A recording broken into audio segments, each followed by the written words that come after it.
Merci à Marion Aluchon qui nous a fait découvrir un autre aspect encore de cette influence très très large et très différente dans des contextes.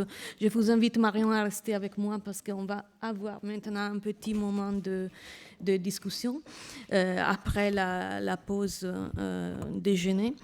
Et, pardon, avant la pause déjeuner, évidemment. Et donc, on a découvert encore voilà, un autre côté de cette influence de Rousseau, vraiment multiforme, vraiment complexe.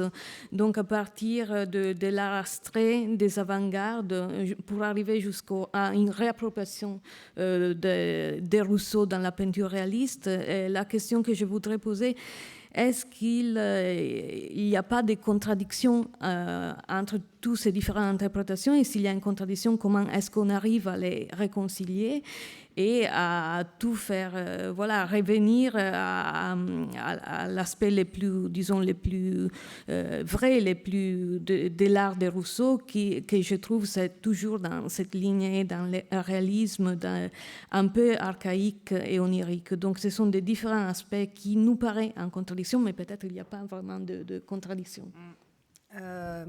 C'est sûr qu'en tout cas, en fait, Rousseau s'inscrit beaucoup, quand il est reconnu là, comme ça dans l'entre-deux-guerres, c'est ce qu'on a vu aussi ce matin avec le retour à l'ordre en Italie, dans tout ce qu'on a appelé les débats sur le réalisme. Et à chaque fois, tous les critiques comme ça, ils voient et les artistes aussi, ils voient un réalisme différent. Trouver un Rousseau, un vrai, je pense que ça va être compliqué, puisque c'est un personnage complexe, sans oui, doute. et sa peinture est tellement inclassable. Enfin, et c'est ça qui est intéressant justement, c'est qu'on a beau la regarder, on peut la voir de manière tellement différente. C'est pour ça qu'elle est riche aussi, hein, que finalement on n'en épuise jamais le sujet et qu'il y a vraiment différentes manières de la considérer. Donc, ce que je trouve étonnant, c'est qu'il est à la fois simple, parce que c'est évidemment, comme on l'a dit jusqu'ici, un langage simple, presque enfantin, mais en même temps très complexe. Et la façon dont la critique s'est appropriée de façon différente de son œuvre le montre très bien, parce qu'en effet, il a servi à différentes interprétations, il a servi à différents moments de l'histoire de l'art pour appuyer des différentes thèses de retour à l'ordre ou les langages des avant-gardes. Donc, en réalité, c'est une apparente simplicité chez le douanier Rousseau, mais une simplicité très riche et très complexe qui fait aussi les charmes du personnage et ces mystères dont nous avons parlé hier, un mystère qui reste évidemment. Et donc, je demande au public si vous avez de questions à ces propos. Merci. En fait, il ne s'agit pas d'une question à proprement parler, mais merci beaucoup Marion pour cette intervention qui, à mon avis, ouvre de nombreuses pistes. C'est vrai que c'était intéressant de se concentrer un peu sur la critique française dans ces années-là, qui est un sujet passionnant.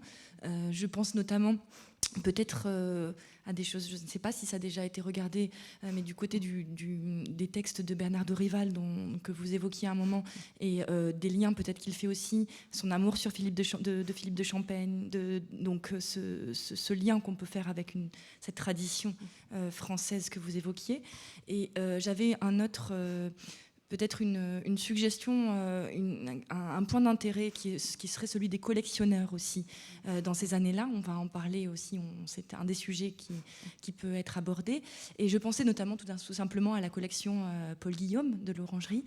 Vous parliez tout à l'heure du texte de Waldemar Georges, où il mettait côte à côte l'œuvre de Utrillo et de Rousseau. Il me semble que dans la collection de l'Orangerie, on a un exemple assez parfait, à mon avis, de cette idée d'un certain retour à l'ordre qu'on trouve dans cette vision de la collection.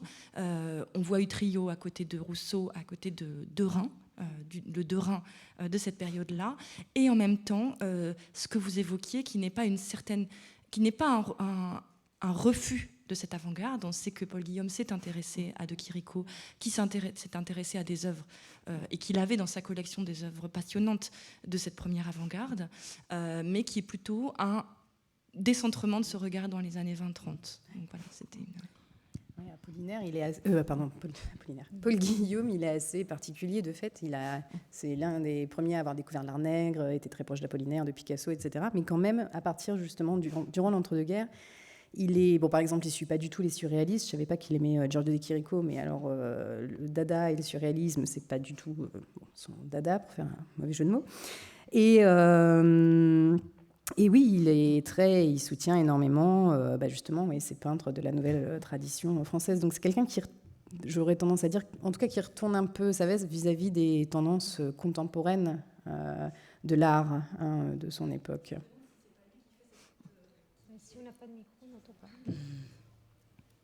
On pourrait dire retourner sa veste, mais ce que je trouvais intéressant dans votre intervention, c'est qu'on voit que peut-être qu'on peut voir aussi dans ces années 20-30 un décentrement sans qu'il y ait forcément un reniement complet de ce qui s'est passé avant. C'est-à-dire qu'il a regardé des œuvres beaucoup plus radicales et en même temps... il regarde ce Derain qui avant qui avait une œuvre complètement fauve. Et donc, c'est intéressant de voir que c'est les mêmes personnes, parfois, qui défendent cet art et qui voient en Rousseau peut-être ces deux tendances-là. Rejoindrait la question que posait Béatrice des visions. On a justement l'impression que Rousseau a vraiment accompagné toute cette évolution de l'histoire de l'art à partir du début du XXe siècle jusqu'aux années 30. C'est vraiment comme s'ils étaient à côté des artistes de l'avant-garde jusqu'à une réappropriation réaliste au moment du rappel à l'ordre. Je trouve que ça, c'est vraiment quelque chose d'extraordinaire pour ces personnages, justement inclassables. On m'a indiqué qu'on n'avait pas beaucoup de temps en régie. Juste pour conclure peut-être sur cette très bonne intervention, je trouve que ça nous laisse comprendre, nous permet de comprendre à quel point l'histoire de l'art finalement n'est pas une histoire marquée par le positivisme, comme ça, qui évoluerait de rupture en rupture vers plus de modernité, mais qu'au contraire, d'abord, il y a des chevauchements très nombreux qui se produisent, des retours en arrière, sinon à l'ordre, mais en tout cas des intérêts qui sont très variés chez une même personne, chez un même collectionneur, et puis finalement des réseaux et des relations complexes entre les artistes qui permettent pas de dire qu'effectivement un mouvement succède à un autre et en chasse un autre, mais qu'au contraire tout se passe sur une forme dans une temporalité riche, multiple, multidirectionnelle. Et je trouve que de ce point de vue-là, Rousseau